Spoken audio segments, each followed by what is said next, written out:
How to inspect your home for rodents. I had a commenter ask about this. So the main thing I would start with is go to the kitchen, pull the stove back, pull the fridge back, and check behind it. A lot of times mice, they will leave their droppings behind the stove and fridge, and it'll look like black grains of rice. So it's very small.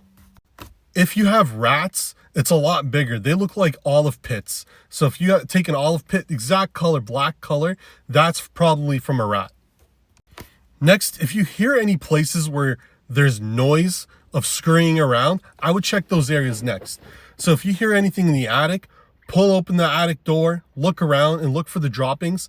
Most of the time you either have rats or mice. Very, very rarely do you have both, because mice are actually very afraid of rats. They're on a lower hierarchy than rats. So if there's any rats that are present, the mice in general will run away.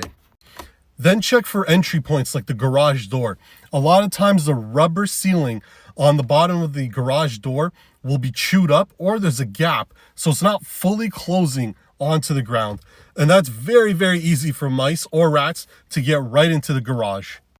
A lot of times I'll also look for chewing. So most of the time mice, what they will do is they'll run around in your walls and they'll chew up and they'll steal your insulation, try to make a nest for them, especially around springtime and winter, because they want to nest and they want to stay warm in the winter.